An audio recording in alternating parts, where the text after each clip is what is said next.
Israelis are absolutely furious after Donald Trump floated the idea of a new Iranian nuclear deal. Donald Trump, during his press conference with the war criminal Benjamin Netanyahu, stated that the United States and Iran are holding high-level talks that will begin this Saturday.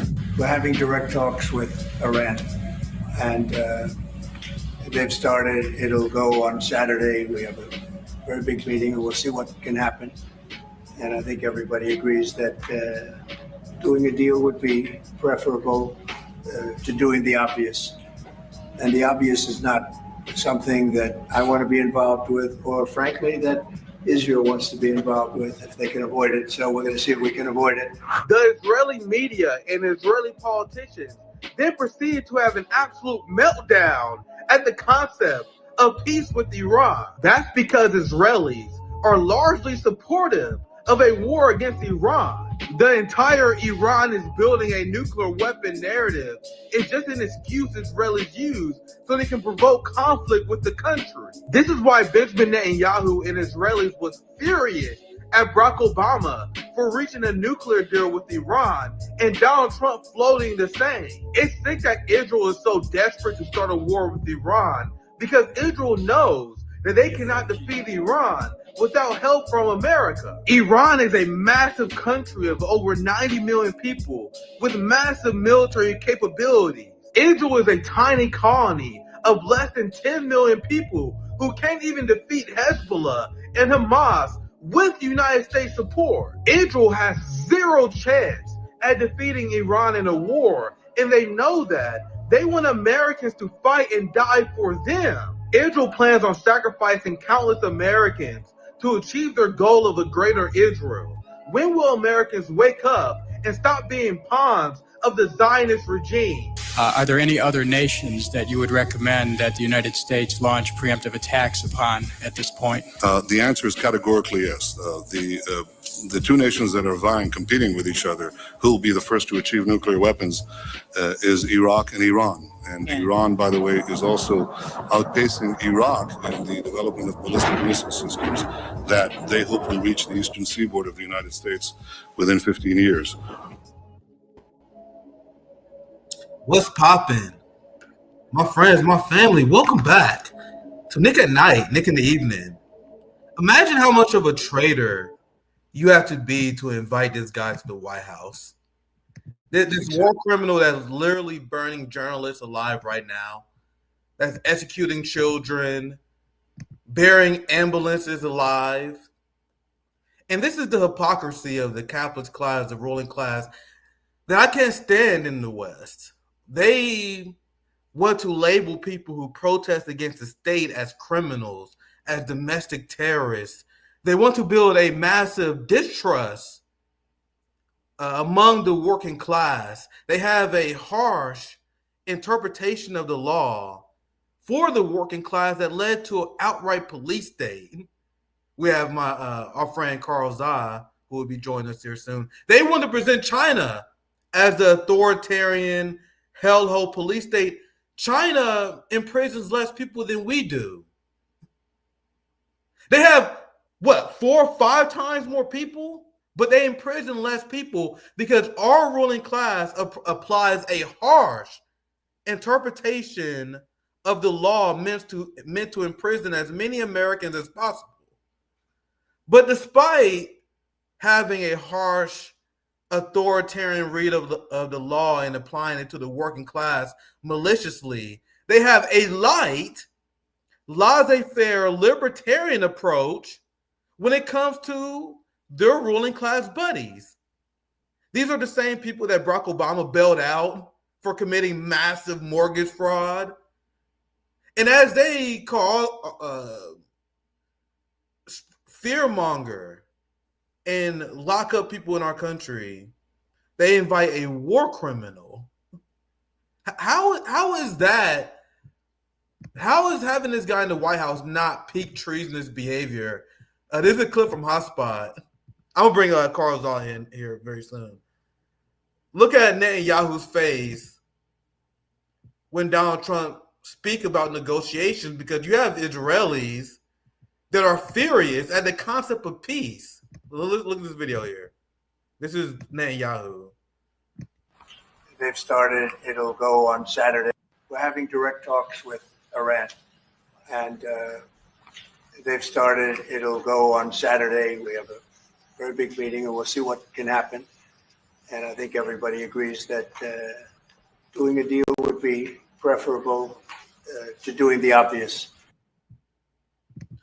And now Israelis are absolutely furious at this idea of having peace with Iran.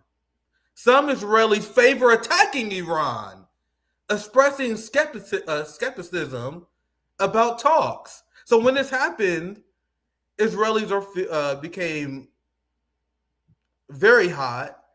Netanyahu has spoken many times before about how his primary aim and goal is to start this conflict with Iran. Netanyahu, before leaving Washington, said any nuclear deal with Iran must include the complete destruction of its facilities and U.S. supervised dismantling. If Iran stalls, he warned, military action should follow, adding, everyone understands that. I discussed it at length with President Trump. So put these insane demands, and Iran will be insane to accept these terms. Insane. I heard an argument that the best possible peace outcome is for Iran to have the nuke so Israel cannot start this war. But that's an argument I've heard. And as I pull my guests in, Carl, give me a thumbs up whenever you're ready. I'll bring you in here very soon. This is the basic math that I posted on my this is the end game. For the people who don't know, because there's a lot of delusion going along with Americans this should be code red at the idea of a war against Iran. A massive, massive country with ballistic missiles, A+ military capacities, 90 million people. How many people do they have in Israel, fam? So for Benjamin Netanyahu that's calling for this war against Iran, how many people do you have in Israel? Less than 10 million. Many of them being Palestinian Arabs. The IDF is exhausted after their campaigns against Hamas, their genocides, getting their ass beat by Hezbollah. Many of them is in therapy. The Israeli society is shook. So the math is not mathing Netanyahu and Donald Trump and all the Fox commentators that want to go to war. So who's gonna do the fighting then? Look, less than 10 million in Israel, 90 million in Iran.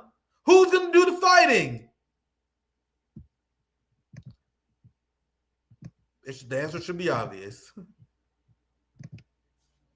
If you don't get in the box, if you're not willing to die for Israel, you're anti-Semite.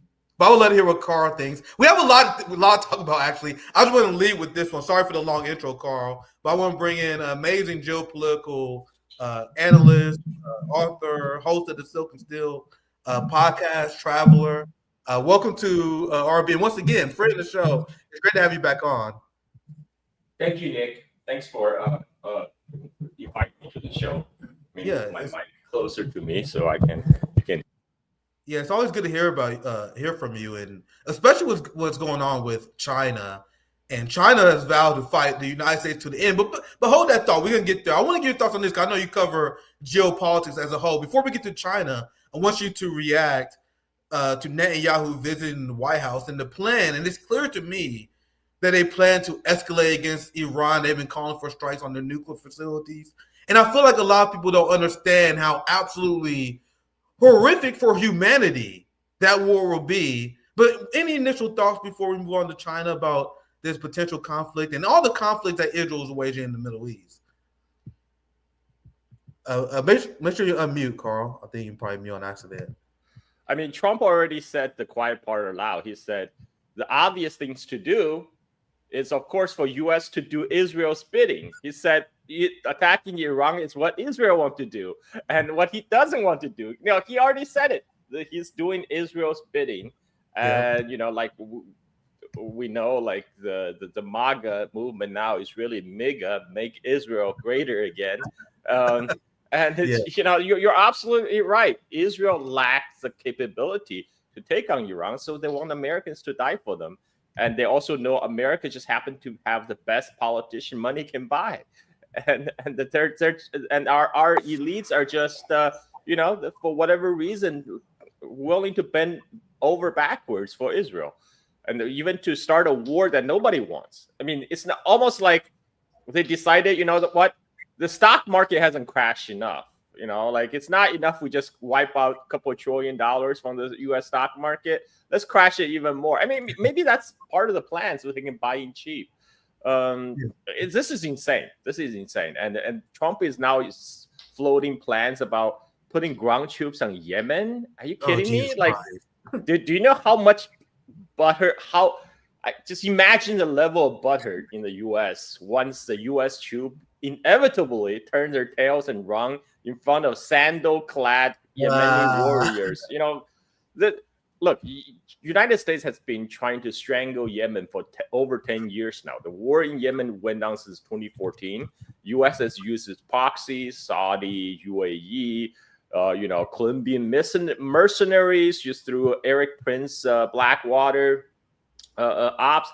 Nothing has worked. Nothing has worked. And U.S. Navy commander said, the operation in the Red Sea is the most intense engagement of the U.S. Navy since World War II. Guess what? They got their butt kicked. Right now, the war, Yemeni managed to redirect the world maritime traffic away from the Red Sea to all the way around the Horn of Africa. And for the right cause. They're actually taking a ethical stance against the ongoing genocide in Gaza. So what Netanyahu wants to do, of course, is to broaden the conflict to take out Iran. This General Wesley Clark had talked about this. This was a plan to take out 7 countries: Syria, Iraq. Iran was on the list. So they're just going down on the list right now. And this will be a disastrous not for the world economy, for the U.S. economy, for people living in Iran. And you know what? This is the best argument for Iran to have nuclear weapons. Yeah. Because guess what? U.S. is not saying shit about North Korea invading North Korea right now. That was the best move that North Korea ever made. And Americans will never forgive them for making that common sense move of getting nuclear deterrent against one of the most violent, aggressive, rogue regimes the United States empire we've seen in modern human history. But please continue your thought, Carl. But just look at the cases. Gaddafi gave up his nuclear program. Saddam gave up his nuclear program. What happened to them? Look at North Korea.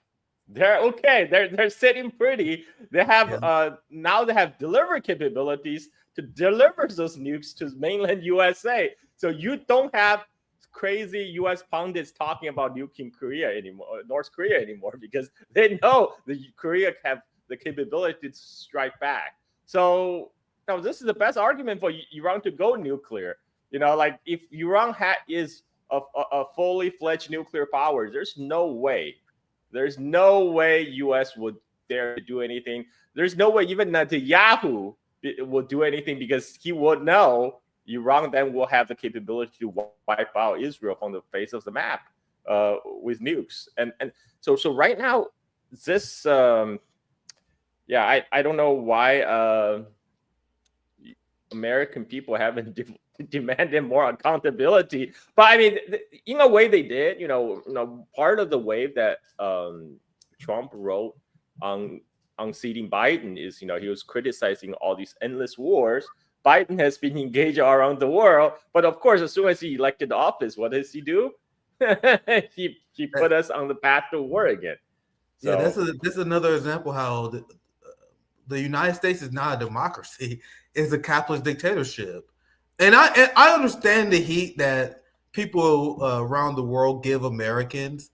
Americans kind of deserve it in some way, but I want other people in other countries to realize how much of a deeply authoritarian capitalist police state that we actually live in, where a majority of Americans want peace. That's why Barack Obama won when he lied. Exactly.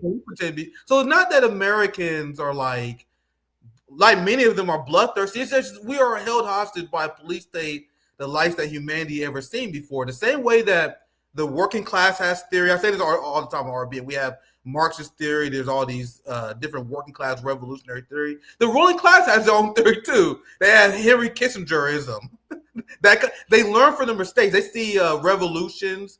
For example, the ruling class seen the revolution in France hundreds of years ago. They were horrified. They seen during the Cold War period. They seen the revolutions in China and Russia and the global South. They're like, dude, there's no way we can allow this to happen in the West. And they made a lot of steps to prevent the revolution similar to what we see in the past by creating giant cop cities, by completely erasing the concept of a First Amendment. They had taken steps, and that's why many people are terrified and they give up. So the American people, as much as they want to end these wars, they don't really have a choice. They don't really have a chance unless you're willing to risk it all. We are seeing people being violently detained. We are seeing like they're liberals freaking out, but this is always where the empire was going to go, something that they enabled.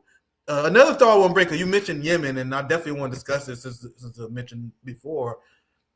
You have Ansar Allah, who was chanting, I just saw this tweet, I need to find it, where they were chanting, "We will never give up, we will never yield." There's like all these crowds. They always have these demonstrations of extreme patriotism, not patriotism in the disturbed, broken American sense, but patriotism in the sense that they are fighting for their existence. They're fighting against the great Satan, a term that many people in the Middle East use. I agree with. I'm not even religious, but the United States and the West is 100% the great Satan. So you have these people, and Carl, get you in here for your thoughts. You have these people against potentially people who signed up for the military simply because they want free college, because they don't want student loan debt, because they are afraid they can't afford health care. People who are not warriors.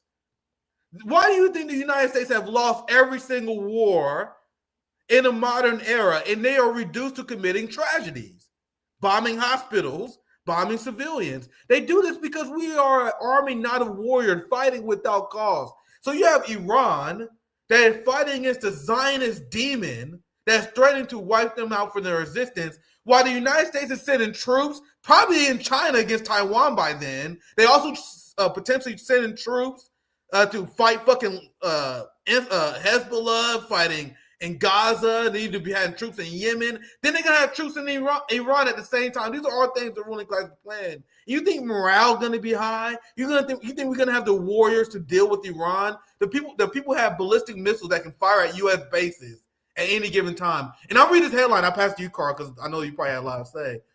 I just read this headline because I don't have access to the New York Times. But the headline is, U.S. commanders war a Yemen campaign will drain arms needed to confront China. That's what the whole headline says.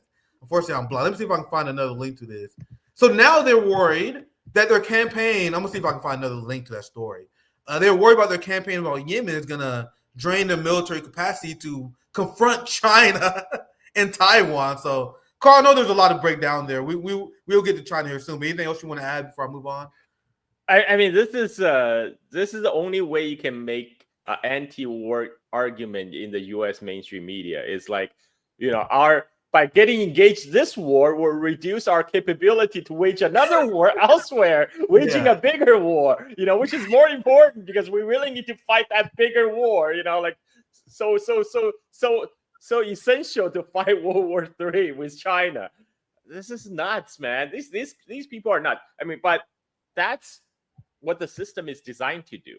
It's designed to fight forever wars, so the profit can continue to be washed from the regular American people, wash up into the hands of those people who control the military-industrial complex, or the people funded in the lobbies. There's a lot of grease going around. There's a lot of jobs at stake, Nick. I mean, their whole career is surrounded at manufacturing war, manufacturing consent for war. So all the Julian Assange said this, back before he was arrested. He said Afghanistan war wasn't to be won. The whole purpose of Afghanistan war is to wash money from the taxpayer bases in US and Europe into the hands of a small transnational security elite. That's what it's designed to do. That's why they did Afghanistan. That's why they did Iraq. Halliburton made banks. All the arms manufacturer, Raytheon, Lockheed Martin, they all made banks. That's what it's designed to do. It's to continue to funnel money to the top 1% because, let's face it, we have a government that's of the oligarchs, by the oligarchs, and for the oligarchs. That has always been the way. And it's all, like they say they're against wealth distribution, but they have always been doing wealth distribution toward the top, toward the top 1%. During the Cold War, because the ideological competition with Soviet Union, the U.S. elite had to pare back their greed a little bit to do a little bit wealth sharing with the working class in order to buy their loyalty. But as soon as the Cold War is over, they're like, you guys are getting too much, paid too much, right? So as soon as then they started offshoring jobs to overseas to hollow up the manufacturing industry, just to get the fat finger to the union and to chase higher profit. So these people, they never care about America. They never care about making America great or greater again. They has always been caring about the bottom line, which is lining their own pockets. I mean, the only difference is, one set of oligarchs replacing other set of oligarchs. So what we have right now is a bunch of finance bros and tech bros that's running the show right now. They're the one that behind the Trump ascendancy. And of course, there's always Pentagon and the military industrial complex. And it's the same old, and it leads to disastrous consequences, not only from the rest of the world, but for working class American people. It's the working class American that have to go fight in those wars, to die for those wars, and pay for those wars. Through rising inflation and diminish economic prospect back home, because all this money going to war means less for public education, less for infrastructure, less for healthcare. You have all these crazy people tweeting about, oh, the Yemenis gonna find out why we don't have healthcare. Well, they never found out, man. They never found out. They was the one who found out. I mean, there were so many smug liberals at the beginning of Biden campaign, and Biden campaign was a complete failure. And that's the same thing I saw MAGA people doing at Trump initially announced his campaign in Yemen, and all they did was commit atrocities. That's all the West have. That's all that Israel have. They're not warriors. They don't have a goal worth fighting for, other than, like you said, pure money washing, pure profit. That versus people who have a tangible goal of uprooting their oppressors, there will always be advantage in their favor. The West overcome that by committing atrocity, which I will admit is horrific for the people. But do not mistake the tragedies that the United States inflicts on Yemen and Gaza and their enemies as a general military dominance. No, it's a sign of overall weakness. Another thing, excuse me, that is a sign of weakness is this. And I know we're gonna get to the China conversation here soon, but isn't it interesting? I've heard, to justify the hatred against China, they would say, don't you know that China is engaging in military buildup? This is what Neil Conrad said. Don't you know China is increasing the military budget? That's provocative. Meanwhile, here's $1 trillion that Trump is planning to spend, and they have a plan for this. Remember, this they're planning to spend $1 trillion. This is before U.S. is even engaging a war, right? Just imagine once the war actually starts, how much that's gonna cost. Right now, it's $1 trillion just like huffing and puffing. Essentially, they have not fought a war yet. It's already cost $1 trillion. Just imagine the price tag when the first shot actually gets fired. This is grift, man. It's a grift in the open. It's not even a secret, but again, people have voted against this, since, like you said, since Obama years. Obama positioned himself as an anti-war candidate, unlike that, hawk Hillary. What he did when Obama became president, he made Hillary his state secretary of state, going around the world and waging endless wars. So nothing ever changes in Washington, unfortunately. And Hillary, man, people have no idea the bullet we dodged. I can pull the article. I used to quote the article all the time, when they said Hillary plans to have a more muscular foreign policy compared to Obama. So the plan that Hillary Clinton had in 2016, she thought Obama was weak, and she wanted the conflict with Russia and Iran, and they was going to engage. Like, Hillary losing, like that was essentially Biden's foreign policy, but she would have been. Go ahead, Carl. Exactly. Biden was a continuation of what would have been a failed Hillary foreign policy. I mean, look at who Biden's national security advisor was. It was he was the same person who wrote to Hillary back in 2012, who said Al Qaeda is on our side in Syria. I mean, these are freaking ghouls. These are ghouls who are running our foreign policy, and Trump is not any better, because he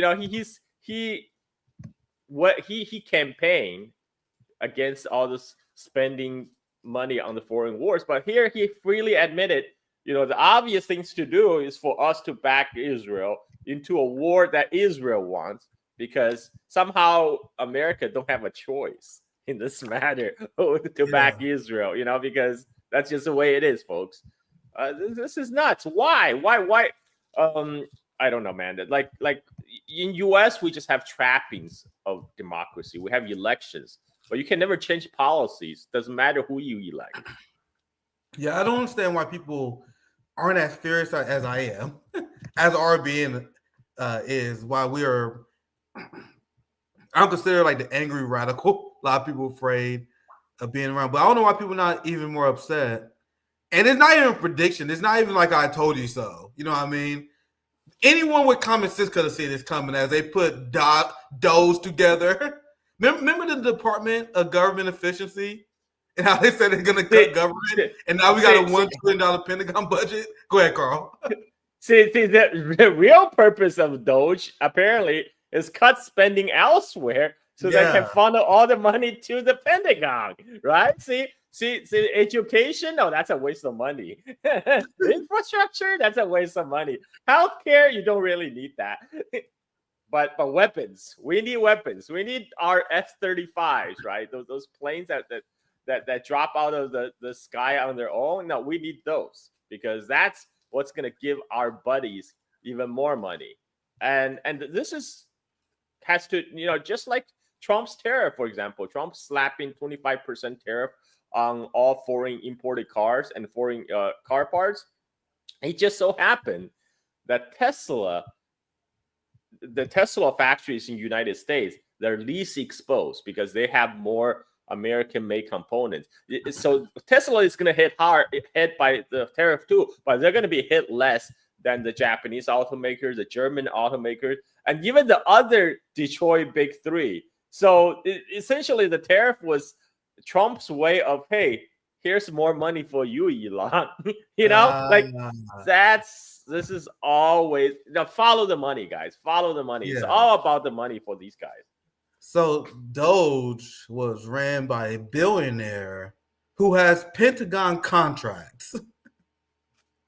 He is a subsidized billionaire, right, by our government.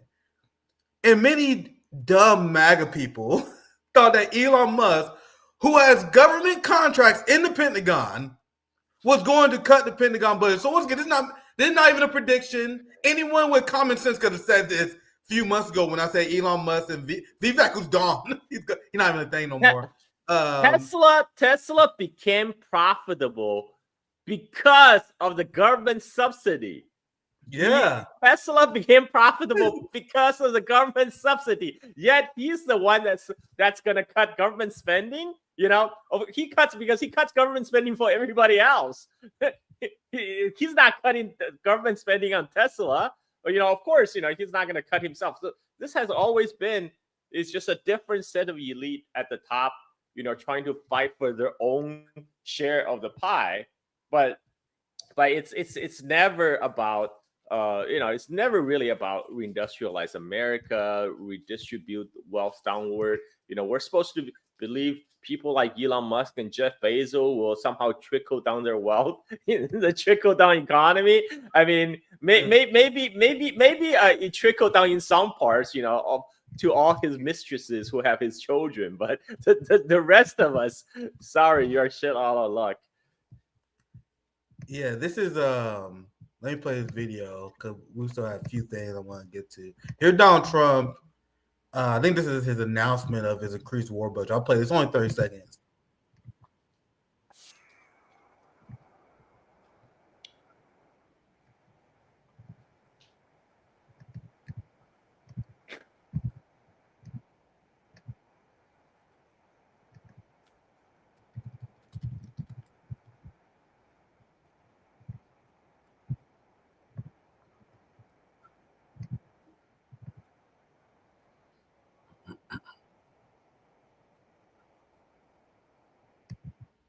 He said there's a lot of bad forces out there. I don't know, like the people that using starvation as a tool of war, the people who's currently bombing hospitals, executing journalists, right? And now that Donald Trump has completely betrayed his delusional MAGA babes, they're furious. I'm not gonna play this video, but I saw Candace Owens. I don't know. Hopefully the video is playing. But here's Candace Owens and a lot of these MAGA grifters realizing that they lied to their audience. And I'm glad that they're starting to say that. Candace Owens tweeted out how Jews are running the White House.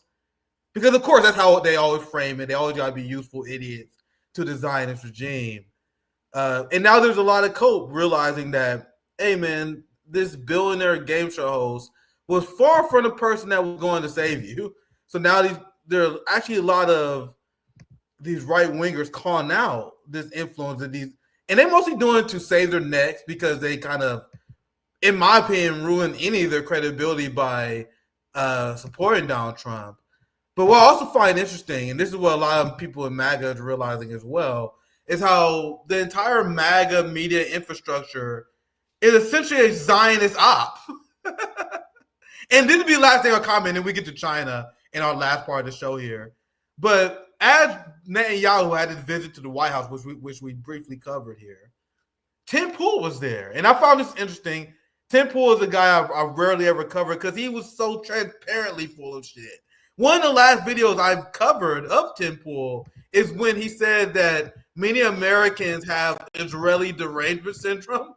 There's only people who are focusing too much on Israel. And now he went to Netanyahu to essentially dry snitch on people like Candace Owens, Tucker Carlson, Ian Carroll, and he accused them of being Qatari ops now. And this is what infested the minds of many people in the MAGA media infrastructure. Here's what I found hilarious.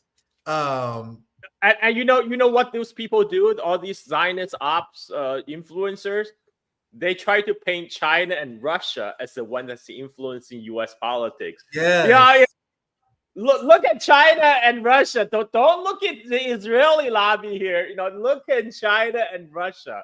Nobody believes China and Russia has even comes close to the level of influence Israel wields the Congress. But don't pay attention to that. Let's focus on China and Russia. Those are the existential threat, not Israel, who want your sons and daughters to die for them on pointless foreign adventures like this crazy scheme of attacking Iran. Republicans claim that Democrats are Chinese ops, and Democrats claim that Republicans are Russian ops. And now you have people on the neocon right that's accusing Tucker Carlson of being bought by the Iranians. And the new one is Qatar, which is Qatari, right? Now Qatar, Right. Because we all know the Qatari money is funding like all the Hollywood, is controlling all the corporate media, is funding all the think tank. Those sneaky Qataris, man, they're everywhere. So I'll just read this. I'll do this last little presentation here real quick. Poole expressed concerns. He went to Netanyahu, and he expressed concerns about increased anti-Semitism and anti-Zionism in the pro-Trump podcasting space. And then I'll scroll down to the bottom there. Poole argued that there is a Qatari op to manipulate social media algorithms to make anti-Semitic and anti-Israel episodes appear to receive far more views. Oh, Jesus Christ.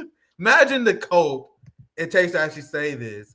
And this is the video I showed before, and this shows this is the true beta male. You know what I mean? Tim Pool like to portray his enemies on the left as weak. This is what many people in the Republicans do. They portray their enemies as weak, but they're 100% okay with the occupation of America by Zionist thugs who rigged their elections and want to send their children to die in war. I'll just play a little bit of this clip because it's unbelievably pathetic, and it explains Tim Pool's action. Wow. Scott Bracconi here says, but Tim still won't speak about defending Israel. They get $880 billion a year. Let's have a real chat, Tim. I am particularly annoyed by the people who are obsessed with Israel for some reason, which is one of the issues, but we'll talk about that all the time. We've done full segments talking about the various spending that the U.S. has given overseas, and we've talked about wasteful spending in the Middle East. And Vivek Ramaswamy was roasted for talking about how he wanted to get Israel to the point where they could defend themselves. What's the point? My issue often with people who talk about Israel is like they do these non sequiturs to force you to talk about Israel, and it's so annoying. They'll like, I'll keep it vague, but in the past, there'd be people like in a chat room and they'd say something like, hey, did you guys try this new pizza restaurant that opened in Brooklyn? And this is actually, I'm talking about, I'm being vague, but this is directly related to the work that I'm doing. And then someone would be like, yeah, it was really good. You know, I've had pizza all over the world. Really? Where at? Israel? You know, the thing about Israel is, and then I'm just like, you know what, dude, there are people who are so desperate and obsessed with just Israel. And I'm like, I get it, man. But the bigger issue I'm talking about is all foreign policy and all foreign spending.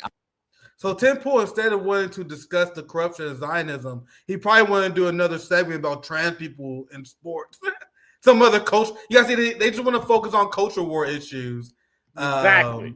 Instead of, go ahead. Because culture war is their wedge, their weapon to divide Americans, to divide the working class people, to distract from the real issues, which is how the rich is screwing them over and over again. How the rich is making them to die for pointless foreign interventions, to die for Israel, to die for the military-industrial complex. But no, don't think about that. Just focus on Russia and China.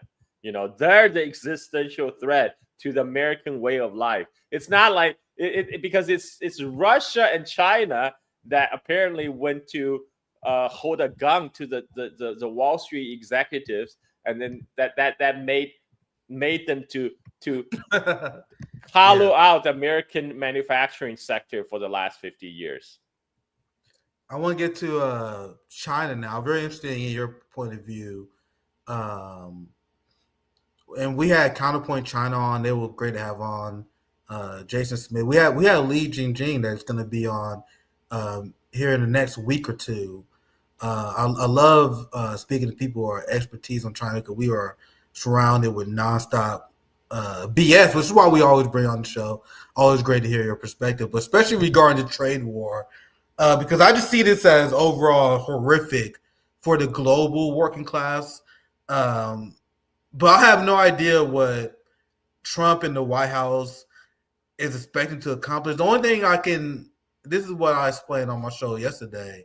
It seems like, and this is the only hypothesis I can come up with because this is so crazy. It seems like Trump and them is taking their ball and going home. You know what I mean? They're flipping the table because they're upset because China has such an increased influence in Africa. They've been Africa's largest trading partner since around 2009. So now Donald Trump put these sanctions on to punish Africa. That's something that liberals are not talking about. They're purposely punishing Africa for choosing China and now want to destroy the global market instead of just embracing the coming of the Chinese century. And China is not. Go ahead, Carl. I guess what China do in response? China's just granted 33 countries in Africa 0 tariffs for exporting to China. So I mean, it's the contrast couldn't even be more sharp. It's night and day. And why would the African nation not choose China when they get 0 tariffs and then they get slapped with like 50% to 30% tariff when they try to export to the United States? It's almost like you are forcing them, to go to China, and then you blame them. Then you go to Africa to lecture on the leaders. It's like, no, Chinese bad. The Chinese money is a trap. Yeah. Like, this is why Africa says when the Chinese come, they bring investment. When the Westerners come, they bring lectures. Show me the money, man. Show me the money. Put the money where your mouth is. If you want to really compete with China for influence, you shower with them with investment. You build bridges. You build hospitals. You build infrastructures. You build high-speed railway. Okay, forget about high-speed railway. U.S. can't even build high-speed railway in its own country. I mean, so what does U.S. have to compete with China? Like they keep on talking about competition with China. There's no competition. What does U.S. have to compete with China? I mean, other than the weapons, of course, military bases and F-35s and Typhoon missiles, yes, all that. But that's the only arena now. Right now, the only area United States still leads China by far, and will always lead China, is the copium production. The copium production is through the roof here. You see what happened when I Show Speed went to China, did a couple live stream and get a lot of people. It was and those people are saying, and now you have people saying, oh, he must be a CCP shell. He must be paid for the U.S. by the Chinese government. Dude, he's a YouTuber with 37 million followers, man. He's making bank on YouTube. You think he needs to be paid to go to China? That's such a great point. The reason those influencers go to China because they know if they make a video there, they're going to get shit tons of views, and that drives the revenue toward them. I mean, it's very simple economics, but all these people are so brainwashed by decade-long Cold War propaganda. Anything that can show any kind of China in positive light, this must be Chinese propaganda, because this is very different from what the U.S. government and our corporate media has told me about China. So this does not conform my reality. This must be propaganda. Yeah, it's always projection, because usually these people are paid by Zionists to praise Israel. They're the like social media influencers who does these paid trips to Israel. And I know you know that Zionists are usually the most anti-China people in the world, and they will always project what they do on China. Israel pays influencers to go to Israel and pretend that Israel's something great, so they project that on China. But feel free, Carl. I know you want to chime in. Go ahead. And all those people who are accusing, me being a shell or you being a shell, all these people, if you look at them, they work for like think tanks. They work for NGO that's funded by NED, by USAID. Now they're all on Twitter complaining their source of funding has dried up. It's like, it turns out you have been the shill all along. You're just projecting onto the rest of us. Me personally, I would love to get some $bucks. If President Xi Jinping, you're watching this, please, my bank account is open. Mr. Putin, I would take rubles, but I would love for that to happen. I would wish what they said about me was true, but it's them actually projecting their own reality to people who are. I would argue, and my half-hearted criticism of China is that they're horrible at propaganda. Because, they invest in their people instead of investing billions in propaganda campaign. I did a thread a long time ago. I did a segment on about Red Note. We talked about Red Note before, Zhang Zhongsu. And there was a lot of people on Red Note that thought Americans was lying. They were like, man, a lot of these Americans, they're not really as broke as they Americans are saying that they are charged $1,000 for an ambulance ride. That is obviously bullshit, right? Wait, what?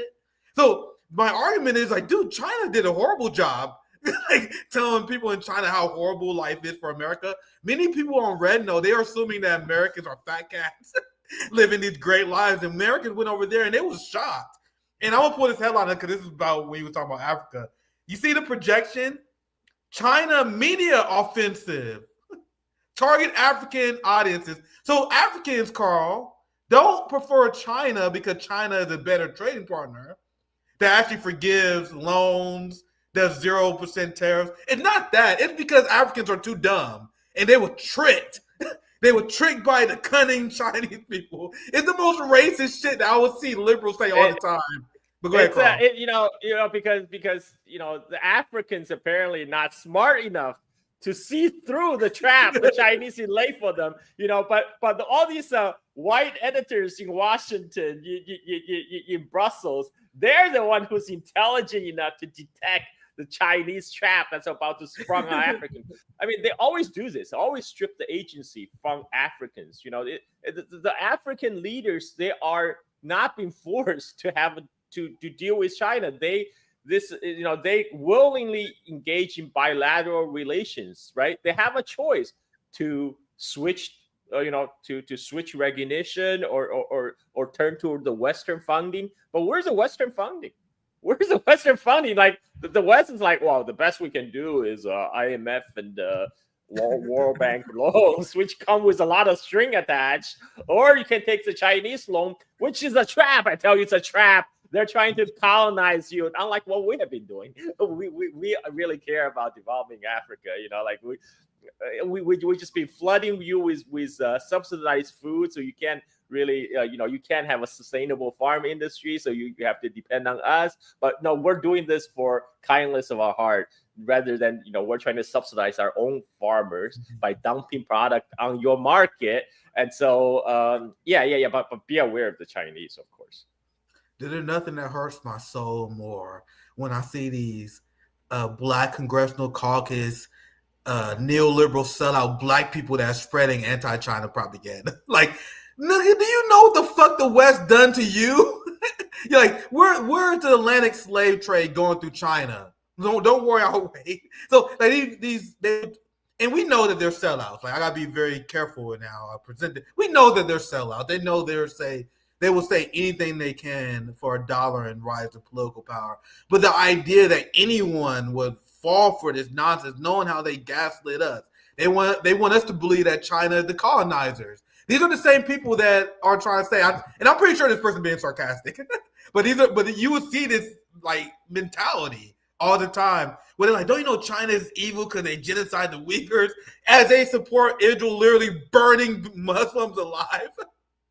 Either way, I see Uyghurs all the time on Red Note, by the way. Like, it's a joke. Like, if you bring up the Uyghur genocide to Chinese people, you will get your ass ate alive, by the way. It's almost like above them. Like, they hate even being asked. They're like, it's above us to even talk about this insane. Like, hey, by the way, do you know what the Americans did to the Native Americans? Like, I love Red Note. Red Note is base as fuck because they always talk about American crimes. They're like, hey guys, do you know what the Americans did to people in Vietnam? People in China knows, man. I saw a clip, and you probably seen it as well. They're showing Chinese school children what Israel is doing in Gaza. So guess what the new generation of Chinese people are going to be talking about all the time? Like, you know how the media in the West, they hide these things from us. They're not being hidden in China. They know all of our sins. But we went a little bit sidetracked. I want to get back to the tariffs here because I don't want to keep you too much longer. We wrap maybe in the next 10 minutes. I want to keep this around an hour. It's always great to have you on, Carl. I want to get your thoughts. Here's China, who's obviously an economic powerhouse, and to me, it's still sad to see this because China is telling the people to be prepared to take on some pain. Like, this is not going to be an easy fight for China. And this is the capitalist class essentially throwing a panic. And this is my read of it. I would love to hear what you think.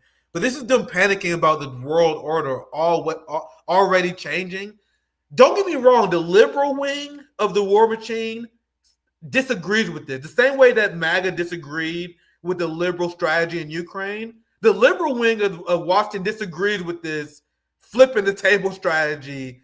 And you guys can see like where the different wings of the establishment diverge. And the MAGA wing of the establishment is critical of the war in Ukraine, which the liberal establishment loves, but they are all for this economic war, destroying the global economy to take on China. But anyway, so I read it. I talked enough.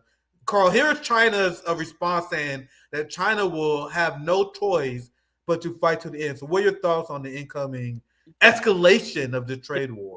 Well, the Americans, they don't understand, how seriously China takes matter of sovereignty. China sees this obviously as the bullying tactic of U.S. They're not going to take this line down. And the fact is, they still have a full hands of cards. China is the world's producer. You have our Commerce Secretary went to talk to Tucker Carlson. He said, "Oh, no, you don't understand. We're the debtor nation. China is a surplus nation. So they're actually in a weaker position." And as you listen flabbergasted, he goes on to explain. So it's like this, right? If you owe money to the bank, the bank can possess your house. But if you owe shit tons of money from the bank, then you own the bank, right? This is how Trump actually operated, by the way, because Trump owed a lot of money from the bank and he managed to get a lot of loans, and later they have to work on his terms. But this won't work with China because their idea is that China needs U.S. market. The U.S. market somehow is essential for Chinese growth, which is not true because all being told, only less than 3% of the Chinese GDP is directly tied to export to the United States. And so if you're going to take off that 3% of the GDP, of course it's going to hurt. There's going to be hardship for certain segment of the population, but this is not fatal. This is not existential. Whereas United States, let's say we cut off the trade with China. Okay, good. Where are you going to get your goods from? From Vietnam? No, we slapped tariff on Vietnam too. We slapped the tariff on everybody. So okay, so what are you saying? You're saying you're gonna now there's articles. The White House spokesperson just says Trump believes that U.S. can make Americans make self iPhones. Well, I think U.S. actually do have capability to make cell phones that's cost $20,000. Maybe in the year 2055. I mean, the thing is, they think tariff is this magic bullet. Once you raise the tariff, somehow these manufacturing capability just sprout from United States like grass after a rain or something. But look, it takes time to build up the supply chain, to build up a knowledgeable workforce, to have everything in place. China is not where it is just because of the cheap labor. This is a misconception. Apple has been trying to move iPhone production out of China to India for over 10 years now. And yet, because India has much, much cheaper labor force than China, yet even today, 90% of the iPhone is still made in China. China, they can't cut out the Chinese supply chain because China has dominated in the advanced tooling. They dominate every part of the supply chain, all the parts that goes into the iPhone, and all these suppliers all very close together physically. So it's reduced cost, and they have the economy of scale. Now let's say, yes, United States could, theoretically, to produce iPhone in the United States, but at what cost, right? This is, when they talk about China, it's also, China did this great thing, but at what cost? So I'm flipping it around. Yes, you can produce iPhone in the United States, but at what cost?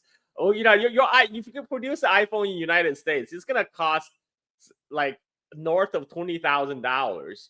And first of all, you won't be able. When you set up a factory, it takes a couple of years to get your factory in place and start producing, and to get your logistics worked out, to get your suppliers. Let's assume everything magically falls into place. in like 5 years, and US start producing some iPhone in 2030.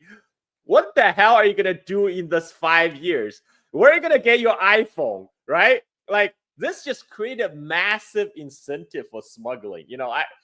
The Mexican drug cartels at this point, they might as well switch to smuggling iPhones and Nikes, because that's going to be way more profitable by smuggling drugs in a couple of months. And maybe Trump, that's how Trump is going to solve the drug. That's how he's going to win the drug war, because the Mexican drug cartel is going to voluntarily giving up on smuggling drugs to move into much more profitable smuggling of iPhones and Nikes. You're not going to get those in America in the next 5 years. It's just like, it's just not possible. Because it takes time to set up your supply chain in place. It takes years to do that. In the meantime, if you want those goods, I mean, sorry, you're shit out of luck. Unless you're okay with not updating your computers for 5 years, or not updating your phone for 5 years, not getting any new housing appliance for 5 years. If your toaster break down, sorry, you're shit out of luck, man.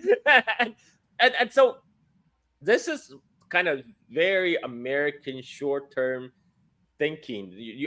They always go for like the magical solution. It's like, okay, they think the tariff is like the magic diet pill. You take it and suddenly your body slim down and you have washboard stomach and you turn into like Brad Pitt. It never works. There's nothing like that in this world. It actually takes hard work. You have to invest in your population. You have to improve your education system. You have to improve your infrastructure. You have to improve your electric grid. First, you need power. The U.S. power generation has been flat for the last 20 years. We're going to get extra electricity to power those new factories. Chinese electricity generation is going like up and up. It's going up a straight line. The U.S. electricity generation is flat for the last 20 years. So first you have to go to build electric grid, to build more and more power plants. By the time you finish that, look, man, it's gonna be an absolute shit show. But the people have been so brainwashed about how world really. The problem is, what the problem is, Nick, is our ruling elite spends so much resources and so much time to brainwash the population, try to dumb it down, but then they start to imbibe their own Kool-Aid. They start to drink their own Kool-Aid. Yes, that's exactly what happened. They start to digest their own propaganda. And then you have all these people in the White House who have no idea how the world operates outside the U.S. borders, outside their niche. Outside their niche of Wall Street and Silicon Valley. They don't understand how manufacturing is done. Because guess what? Because there hasn't been manufacturing in the United States that become.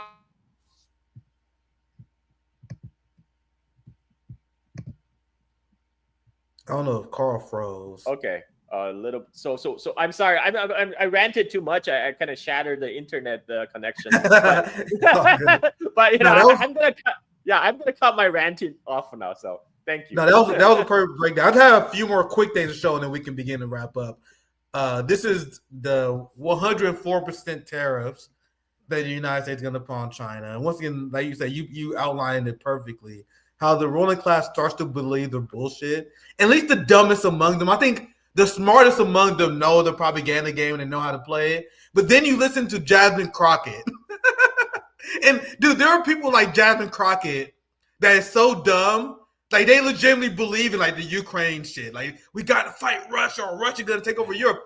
Maybe I'm naive, but when I hear Jasmine Crockett and some of these Democrats, I really do believe they believe that shit. Like, they really believe that if Russia wins in Ukraine, they march in Europe. There are a lot of dummies. And there are a lot of dummies in the right that believe that there's some way to economically retaliate against China that will preserve Western hegemony. The smartest among the ruling class realize that there's really one option, and that is blowing up both systems and hoping the United States can recover faster. Yep. That's what I think their strategy is. And they know it's a Hail Mary, but they got bunkers at the end of the day. So go ahead, Carl. I mean, look, they're telling the rest of us China is the enemy, China is the existential threat. But Trump's own granddaughter speaks fluent Chinese. They trained her since she was a baby to speak accent-free Mandarin. You know, like they have already preparing their own children and grandchildren for the future, while taking the future away from you and your kids. And these people, they're very smart in certain ways. These people, they're very smart at lining their own pocket, but they're dumb about almost everything else. You know, they talk about, oh, we're going to raise another 50% tariff on China. You know, after a while, it's like funny money. It's like there's no difference between 50% tariff and 104% tariff, because that just means the Chinese goods are not coming. It's like the American tariff on Chinese EVs. You know, when there's no Chinese EV sold in America and you slap 100% tariff on Chinese EVs, you're still taxed. Nobody is paying tariff on those zero imports, right? There's no Chinese EV coming, and you keep on slapping tariff. After a while, it's just funny money. You know, why not 5,000% tariff? You could have 10,000 tariff. It's the same thing. No Chinese goods is going to come into the shores, and average working Americans going to be screwed for at least 4 or 5 years, because they need to find alternatives, and there's no alternative because you are slapping sanction against everybody else too. And those factories are not going to be ready for 4 to 5 years. I'm sorry. I love your impression of like the dumbass American. Whenever you do it, it's absolutely gold. And here's another dumbass American. Like, whenever I hear her speak, I can't believe that she's a real person. Like, she's Trump's Karine Jean-Pierre. You know what I mean? Just the mouthpiece of the state. But I will admit, she has a certain talent and confidence that Karine Jean-Pierre didn't have. Like, Karine, whenever she would say some bullshit, she'd be looking down. Yeah, I think we did an investigation. Israel committed no human rights violation. Like, she didn't have the confidence, you know what I mean? Like, Karine Jean-Pierre had too much of I wouldn't say conscious. Conscious is not the right word for brain. They had a little bit of brain. Yeah. But this person here has none of that. You know, that shame that Karine had. This person has none of that. She says the most outright bullshit, the most confident way possible. And it's clear why Trump picked her. And it's clear why MAGA loves her. It's garbage in, garbage out, right? I mean, it's garbage in, garbage out. And she's just like the robot to deliver it. Yeah, and this is I want to show this video. I got 2 more quick videos, just very quick videos to show. And this, you can literally see. Big shout out to Hotspot. You guys know we release bang after bang on Hotspot. Make sure you guys check them out. They always post great videos like these as well. I'm not gonna play the whole thing, but what's hilarious about this is that you can literally see the market start to tank, because the market wants to believe in Trump, and then they say some stupid shit. The market will tank again. Like when that fake news came out, when Trump said he's going to pause the tariffs, then the market jumped back up. The market was very optimistic starting off today. Then they held this press conference, and you can literally see the Dow drop as his bimbo starts to speak. The historic Liberation Day announcement. I'm not going to play the whole thing. President Trump made it very clear that the era of American economic surrender is over. President Trump is no longer going to allow American workers and companies to be ripped off at the hands of foolish trade practices that shipped away millions of high-paying jobs and hollowed out communities across the country. It's America first, all the way.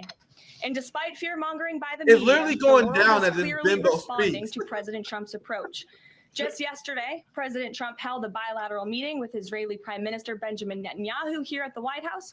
The Prime Minister pledged to imposing substantial tariffs on American-made products and ridiculous non-monetary barriers. It's all those fund managers clicking sell at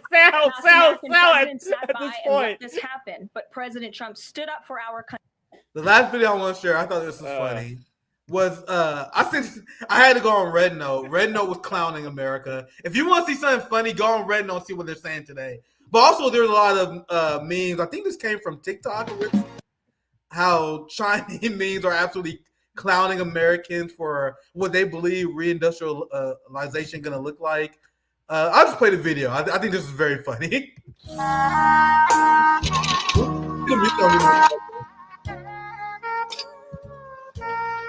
Can you guys imagine?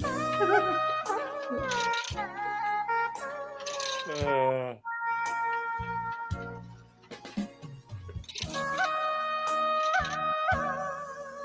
you imagine with an iPhone? You know what? They're just channeling David Chappelle. David Chappelle actually talked about this back in 2018 during the first Trump term when Trump said he's going to bring job back from China. And Dave Chappelle's like, bitch, what you're talking about? I want to wear Nikes. I don't want to make Nikes. And you know, I don't have to freaking, this is great. Now we're going to have to pay for $9,000 for Nikes, and we have to work in the factory to make them. That's not the world I want to live in, but that's where we're headed. Sorry, folks. We're gonna, you know, Trump wants you to go to the factory to make iPhones and Nikes, so you can use those to trade for real hard currency with the Chinese RMB. So Americans is now gonna make iPhone and shoes for the Chinese money. That's the world that Trump is piloting us into too. So this is why in China, you know, people always make a joke that Trump is actually a Chinese spy. You know, he's sent there to make China great again. Oh yeah, Trump thus far has been amazing for if you're like a cellarist for multipolarity. Yes. Yes. And if you want to know, there's no one better at roasting Americans than the Chinese. They always have fun. This is what I shared before. I had a whole thread where I covered Chinese, give us your American jokes. Please make fun of us so we can laugh. And I saw this and I was dying laughing. Why do you eat like your healthcare is free? Anyway, Carl, we can wrap up. Very fun stream. Anything else you want to add before we begin? Yeah. I mean, like, so right now, I do have to need to point out, right? And right now, this is gonna what Trump is doing is actually accelerating a trend that's already ongoing. So, you know, if iPhone made in China is no longer going to fly. I don't know what Tim Cook is going to do. He's cooked. You know, if he cannot make iPhone in China, I don't know what he's going to do. But all these people who make iPhone factory, unfortunately, may face layoff. But in the same city of Zhengzhou, where Foxconn operate a giant factory making iPhones, BYD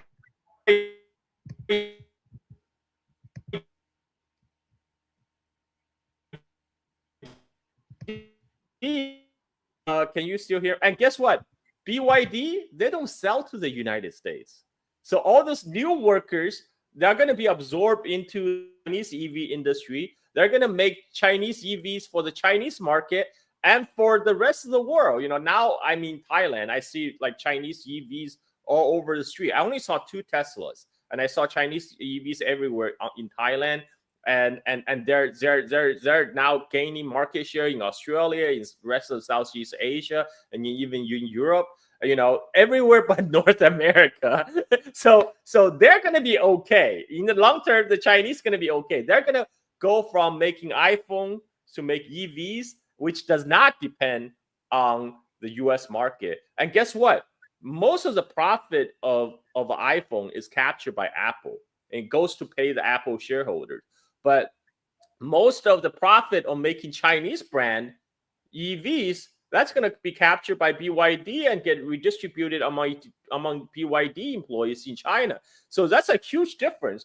This is how China move up to the value chain. You know, this is actually good for China. They're going to, you know, like no longer be kind of the low cost producer for America to make stuff for America. They're going to transition into making higher end products for themselves, and so Chinese are going to be okay. It's America, and China slapped 34% tariffs on United States, right? And people are going to say, oh, the Chinese are going to pay those tariffs. No. Chinese importer are not going to pay those tariffs, because if you look at the top U.S. export to China, it's soybean. You know, you have soybean and corn. The farmers are cooked. Farmers are cooked because the Chinese, they're just not going to buy soybean from the United States. They're going to buy soybean from Brazil, a much friendlier country, a country that's in BRICS. But for Americans, what's the alternatives? What's the alternative to these made in China products? Made in Vietnam, no, Vietnam got tariff too. Made in Mexico, sorry, Mexico also got hit with tariff. So where are you gonna get those products? There's gonna be no alternative for the next 3-4 years before any kind of factory can be set up in the United States. So yeah, so this is. Thank you, Trump. Thank you. If you're accelerationist, you can say thank you, Trump. Yeah, you guys know my last corporate gig that I had. I used to sell cars. I sold Japanese cars. I sold Toyotas and I sold Honda for about 2 years. Toyota most of the times. And whenever I had like anyone who was a competitor who was shopping for an American car, I knew that was the easiest sell of my life. The worst thing that you can possibly do is invest and buy American piece of shit car. Like I used to run circles around anyone who was looking at the Ford alternative to what I was selling. I used to sell Corolla, Camrys. I made a good living doing that. American cars are absolutely dog shit. And then I used to destroy the American brands at Japanese cars. But Chinese cars are way better than Japanese cars. Like it's a tier above. I don't know how people sold American cars. I couldn't do it.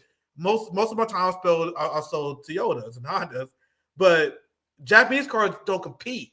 They can't compete with Chinese cars, but Japanese are a tier better than Americans. Anyway, the point I'm making, we're completely cooked. American products are horrible, but Carl, I'll give you the last word. Thank you for joining. Always great to have you on, your expertise. Always great to have you on the show. Any last words? I'll give you last thought. Yeah, thank you for inviting. No, you're right. The Japanese and the Germans they're cooked because they're getting hit with a double whammy. They're getting out competed by the Chinese EV makers in China because now in China, over 50% of the cars sold in China are now EVs. The new cars sold in China, majority are now EVs, and the Japanese and Germans don't really make them. Toyota, for some reason, they kind of gave up on their lead on making hybrids and stuff. So now like China actually surpassed Toyota even in hybrid, and so they're losing in the world's largest auto market, which is China, which sells twice as many cars as they do in the United States, and they're getting hit with a tariff in the world's second largest car market, which is the United States. So Japanese and German are totally screwed. And as I mentioned before, this is actually to help Elon Musk because Elon Musk's USA operation, the USA factory actually has less foreign components than even the Detroit Big Three, because Detroit Big Three actually source a lot of Chinese parts. This is why the Ford CEO, Jim Farley, hated the tariff, because now he knows he's going to have to jack up the price on the Fords. But what's it going to do is Tesla is going to be the least affected. So Elon Musk is going to get a big boost. And, maybe that's how it's all designed to work, to push more money to Trump's buddies. But it's gonna kill the Japanese, it's gonna kill the Koreans, it's gonna kill the German. And guess what? The Chinese EVs are not affected because they're not selling in the United States. So you can slap like 5,000% tariff all you want. Those Chinese EVs are not coming to the US anyway. So they are gonna continue to take over market share in the rest of the world. I'm in Southeast Asia right now. A lot of the Japanese automakers are now struggling. They're closing down their plants, and like the former Nissan dealership are turning into like BYD dealerships, and that. So Trump is making China great again. Thank you, Trump. I mean, like, this is the world we live in right now. But people always ask me, it's like, what, Carl, why are you always laughing? It's a serious geopolitical matter. I'm sorry. I would never apologize for laughing at the U.S. imperial decline. That's self-inflicted by the very stupid elite that's ruling the Washington. At least, I have that. Laugh is the last thing I could do, right? Because they're already taking away all my other rights. So at least I can laugh at them, laugh at their stupidity. Yeah, I laugh as a form of coping. But anyway, make sure you guys follow the host of the Silk and Steel podcast, friend of the show, Carl Zahn. Always great to have you on. We're going to have Li Jingjing on in 2 weeks. It's always great to have these foreign policy power hour and learn from our friends with different perspectives. Make sure you guys follow us on Hotspot, posting a lot of great news. I have my Hotspot videos that I post 4 times a week on there. I'll pop you in the back, Carl. Thank you for joining us once again. Make sure you guys follow us on Hotspot. I'll be off tomorrow, but we have a lot of great guests coming up here in the next few weeks. Post-duopoly is next week. We got banger after banger. I'm planning a panel show for this Friday. But make sure you guys support the show on Patreon, like, share, subscribe, all that stuff.